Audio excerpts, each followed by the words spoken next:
Terimalah salam di dalam Dharma. Namo Sang Hyang Adibudaya, Namo Buddhaya. Pada kesempatan yang berbahagia ini, kami akan menjelaskan tentang hari suci bagi umat Buddha yang sebentar lagi di bulan Mei ini akan dirayakan, akan diperingati oleh segenap umat Buddha sedunia. Trisuci Waisak merupakan hari raya yang terbesar di antara hari raya yang biasa, yang rutin dirayakan oleh umat Buddha.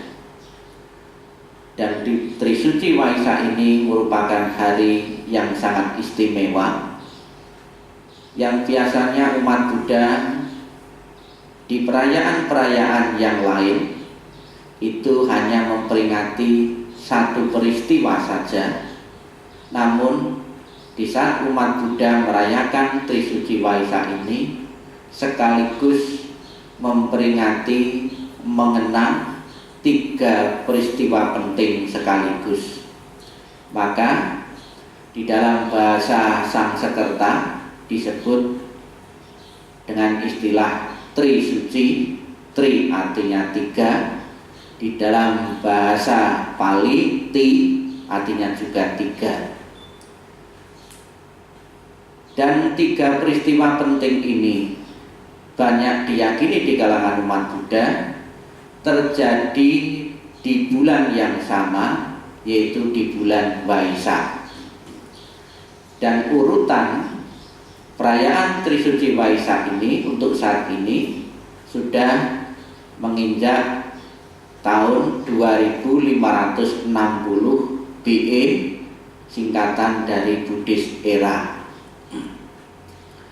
Bapak Ibu saudara sekalian yang berbahagia, segenap umat Buddha di beberapa wihara, di beberapa cetia maupun di pasamuan-pasamuan, di dalam rangka menyambut datangnya Trisuci Waisak ini banyak melakukan kegiatan-kegiatan yang lebih meningkat, lebih banyak dibanding hari-hari biasa. Di saat menyongsong datangnya Trisuci Waisak ini, segenap umat Buddha melakukan kegiatan-kegiatan di samping kegiatan-kegiatan untuk mensukseskan kegiatan ritual, namun juga melakukan kegiatan-kegiatan sosial.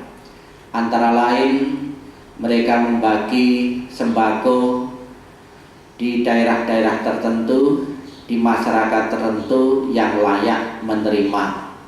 Dan juga tidak sedikit di beberapa wihara-wihara mengadakan kegiatan-kegiatan yang bermakna sosial, antara lain donor darah, kemudian juga pemeriksaan massal secara gratis, memberikan kesempatan kepada masyarakat yang tidak mampu untuk memeriksakan kesehatan maupun melakukan operasi-operasi yang sekiranya bisa ditangani dari panitia pelaksana perayaan Waisak. Bapak Ibu saudara sekalian yang berbahagia, kegiatan-kegiatan yang dilakukan oleh umat Buddha dengan satu tujuan agar di saat merayakan Waisak mempunyai banyak kebajikan-kebajikan, dan kebajikan-kebajikan itu dipersembahkan kepada Buddha, Dharma, dan Sangha. Sebelum saya akan melanjutkan penjelasan tentang Trisuci Waisak, marilah kita ikuti bersama, kita saksikan, kita nikmati sebuah pujian Sambutlah Kelahirannya.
Agung Indonesia dan Majelis Budaya Indonesia untuk tahun ini, tahun 2016 atau tahun 2560 ini, mengambil sebuah tema yaitu transformasi mental dengan damai dan harmoni.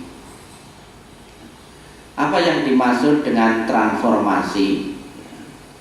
Transformasi adalah sebuah proses perubahan secara berangsur-angsur sehingga sampai pada tahap ultimate, perubahan yang dilakukan dengan cara memberi respon terhadap pengaruh unsur eksternal dan internal yang akan mengarahkan perubahan dari bentuk yang sudah dikenal sebelumnya melalui proses menggandakan secara berulang-ulang atau melipat gandakan.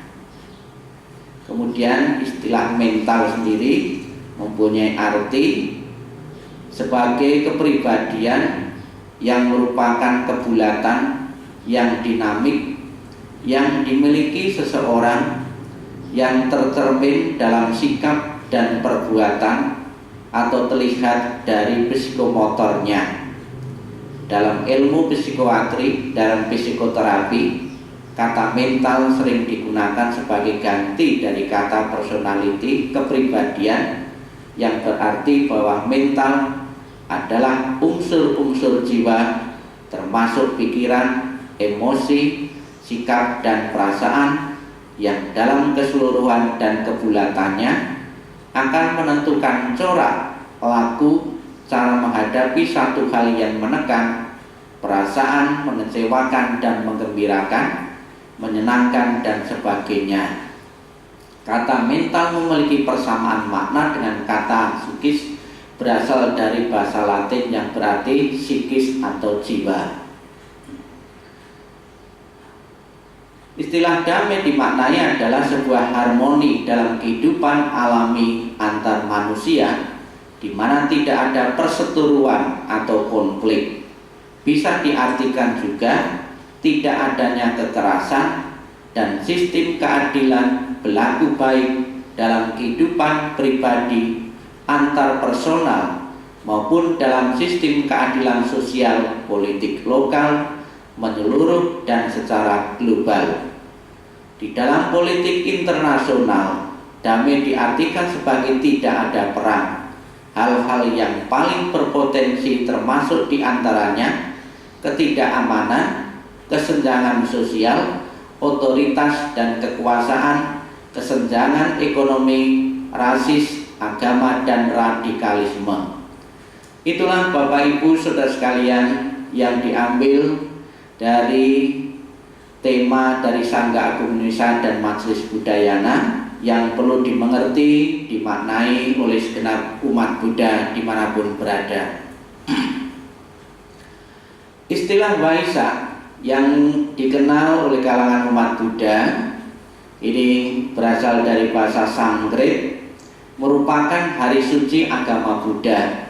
Hari Waisak juga dikenal dengan nama Waisak Puja atau Buddha Purnama di India, Saga Dhamma di Tibet, Wesak di Malaysia dan Singapura, Waisak Puja di Thailand dan Waisak di Sri Lanka. Nama ini diambil dari bahasa Pali Wisaka, Wesaka yang pada gilirannya juga terkait dengan Waisaka dari bahasa Sanskerta. Di beberapa tempat disebut juga sebagai Hari Buddha. Dan perayaan Waisak ini adalah perayaan yang memperingati 3 peristiwa penting. Peristiwa penting yang pertama yaitu lahirnya Pangeran Siddhartha di Taman Lumbini pada tahun 623 sebelum Masehi. Kemudian yang kedua, Pangeran Siddhartha mencapai penerangan agung dan menjadi Buddha di Bodh Gaya pada usia 35 tahun pada tahun 588 sebelum Masehi. Yang ketiga, Buddha Gautama parinibbana atau wafat di Kusinara pada usia 80 tahun pada tahun 543 sebelum Masehi. Bapak Ibu saudara sekalian yang berbahagia, dari 3 peristiwa ini yang terpenting adalah peristiwa kedua. Kenapa? Karena di saat peristiwa kedua ini Pangeran Siddhartha atau Pertapa Siddhartha berhasil mengungkap tentang rahasia yang membuat penderitaan dunia, yaitu dengan berhasil memperoleh kebijaksanaan. Bapak Ibu saudara sekalian yang berbahagia, memang ada beberapa tulisan-tulisan, riwayat-riwayat atau beberapa sumber-sumber yang berlainan dengan yang saya tulis di sini, karena memang banyaknya variasi dari beberapa tradisi-tradisi yang ada di dalam agama Buddha. Misalnya saja tentang kelahiran, itu ada beberapa sekte tertentu dalam agama Buddha itu berbeda dengan sekte-sekte yang lain, dengan aliran-aliran yang lain.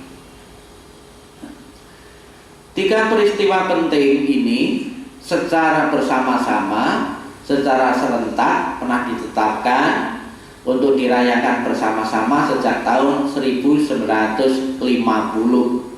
Dan istilah Waisak sendiri adalah nama bulan India kuno. Hari-hari raya yang biasa diperingati oleh umat Buddha itu diambil dari nama bulan peristiwa itu terjadi. Contoh yang lain, di saat umat Buddha memperingati pembabaran Dharma, yaitu di bulan Asada. Istilah Asada adalah bulan India kuno. Kemudian di saat umat Buddha memberikan persembahan dana kepada Sangha, itu di bulan Katina. Istilah Katina juga istilah nama bulan India kuno. Kemudian ada lagi di saat pertemuan 1250 biku, itu terjadi di bulan Magha. Istilah Magha juga adalah nama bulan India.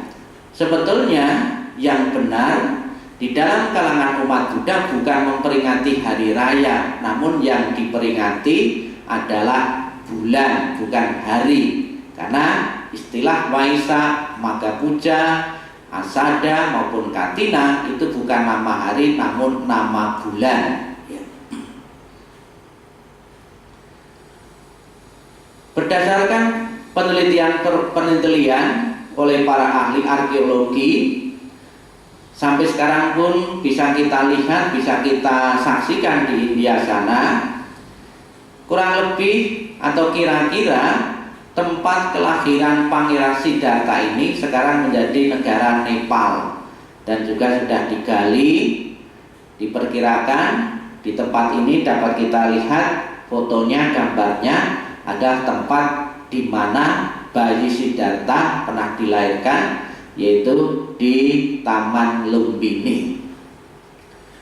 Beberapa seniman-seniman untuk mengekspresikan, untuk menggambarkan tentang kelahiran bayi Siddhartha dan juga Taman Lumbini ini ada bermacam-macam cara. Ada melalui seni pahat, ya, dipahat di batu-batu. Kemudian seni lukis, ya, digambarkan juga Dewi Mahamaya sambil memegang batang dahan pohon, kemudian sambil posisi berdiri melahirkan bayi. Kemudian bayi ini ketika lahir membawa beberapa keajaiban-keajaiban, kejadian-kejadian yang langka yang tidak pernah dialami oleh bayi-bayi yang lain. Antara lain keajaiban-keajaiban itu, setelah bayi ini dilahirkan langsung bisa berjalan di atas 7 bunga teratai. Kemudian bayi ini juga bisa bicara langsung, ya, langsung bisa bicara. Akulah pemimpin dunia dan lain sebagainya. Dan sampai sekarang tempat ini, tempat Taman Lumbini ini diziarahi oleh segenap umat Buddha.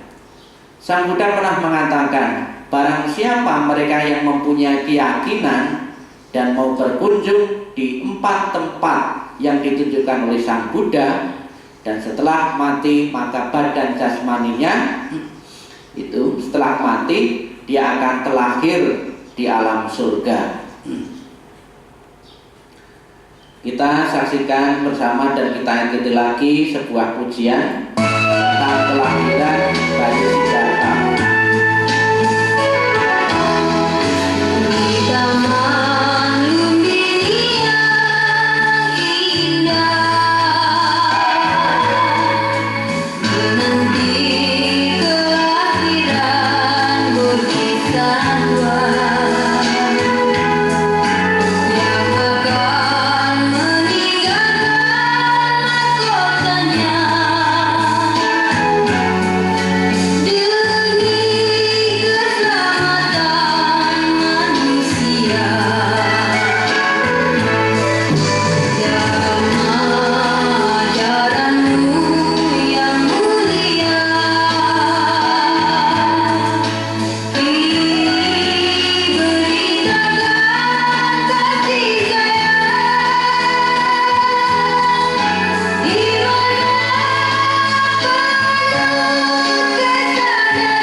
jalannya Trisuci Waisak ini banyak melakukan kegiatan-kegiatan yang bermakna ritual untuk mengenang peristiwa penting, terutama peristiwa yang pertama yaitu kelahiran bayi Siddhartha. Melakukan ritual yang sering disebut di kalangan umat Buddha mandi Buddha. Sebetulnya bukan mandi Buddha ya, memandikan bayi Siddhartha ya, karena Siddhartha di saat itu belum menjadi Buddha. Ada beberapa persiapan-persiapan yang cukup menarik membuat umat terkesan dalam acara itu, yaitu masing-masing umat menuangkan atau menyiramkan air kembang di tubuh dari bayi Siddhartha. Ada yang memaknai secara spiritual, yaitu menghancurkan atau membersihkan, melenyapkan kekotoran-kekotoran batin, sehingga di saat pas perayaan Waisak nanti kita layak mempunyai batin yang bersih. Acara ini di kalangan Mahayana biasanya dilakukan di tanggal 8 ya.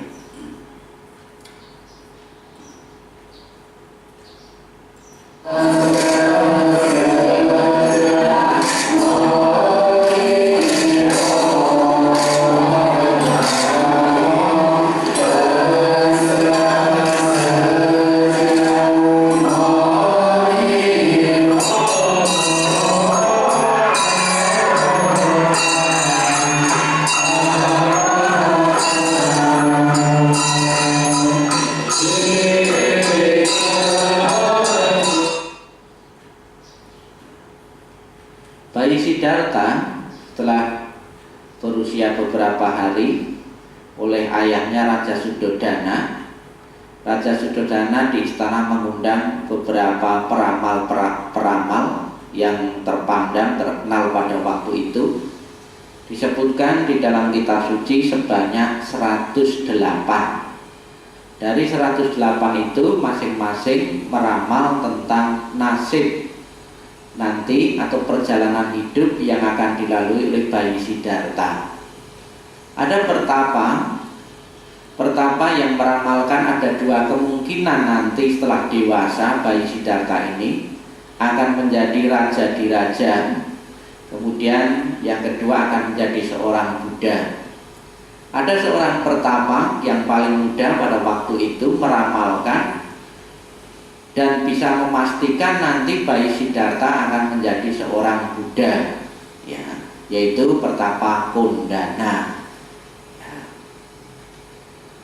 Setelah menjadi seorang pertapa, Pangeran Siddhartha ini berlatih dengan tekun dan akan mempunyai tekad yang bulat, dan tekad ini hendaknya menginspirasi bagi umat Buddha untuk melakukan yang sama, untuk menggapai satu tujuan yang baik. Tentunya harus sertai satu tekad kebulatan agar cita-cita dan harapan-harapan itu terwujud. Tekad Sang Buddha, Pangeran Siddhartha, disebutkan dalam kitab suci, dengan disaksikan oleh bumi, meskipun kulitku, urat-uratku dan tulang-tulangku akan musnah dan darahku habis menguap, aku bertekad untuk tidak bangun dari tempat ini sebelum memperoleh penerangan agung dan mencapai nibbana. Ini adalah wajib dijadikan inspirasi suri teladan bagi umat Buddha untuk mencapai cita-cita dan harapan-harapan itu. Kebulatan tekad harus kita miliki.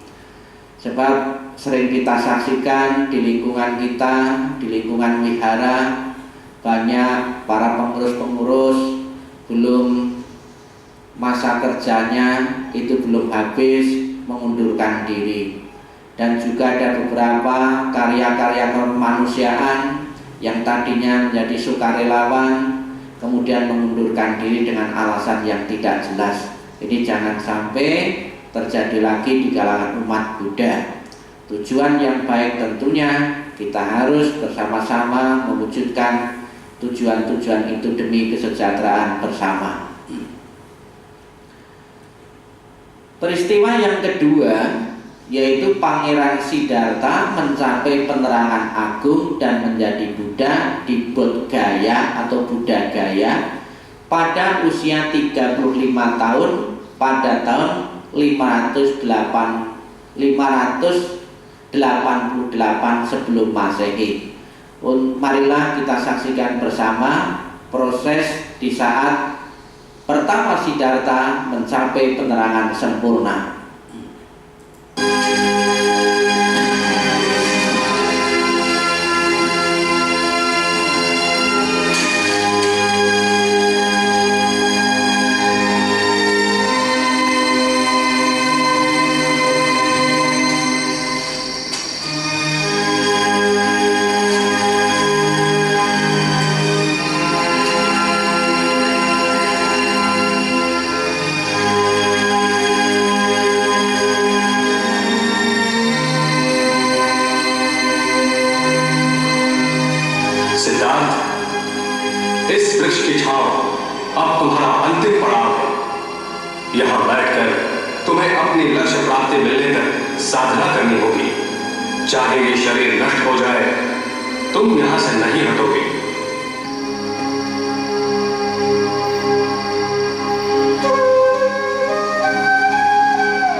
Apa yang dimaksud Sang Buddha mencapai penerangan sempurna? Di dalam kitab suci disebutkan setelah Sang Buddha mencapai penerangan sempurna, ada 3 kebijaksanaan yang dimiliki oleh beliau. Kebijaksanaan yang pertama adalah beliau bisa melihat dengan terang kelahiran-kelahirannya yang dulu.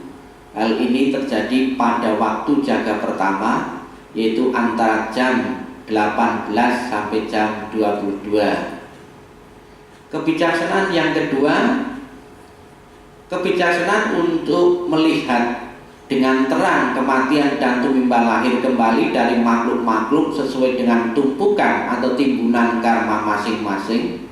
Kebijaksanaan ini dinamakan kebijaksanaan mata dewa pada waktu jaga kedua antara jam 22 sampai jam 2. Kebijaksanaan yang terakhir yang dimiliki oleh beliau yaitu kebijaksanaan untuk bisa menyingkirkan secara menyeluruh semua asawa kekotoran batin yang halus sekali terjadi pada waktu jaga ketiga antara jam 2 sampai jam 4. Bapak Ibu saudara sekalian yang berbahagia, dan peristiwa yang ketiga, ketika beliau berusia 80 tahun, beliau mengalami parinibbana atau wafat. Demikianlah pesan Waisak yang ingin saya sampaikan, dan kami Bhikkhu Sangha mengucapkan selamat Trisuci Waisak kepada segenap umat Buddha dimanapun Anda berada. Semoga selalu berbahagia dan sejahtera. Sabbi satta bhavantu sukhitata. Semoga semua makhluk hidup berbahagia dan sejahtera. Sadu, sadu, sadu.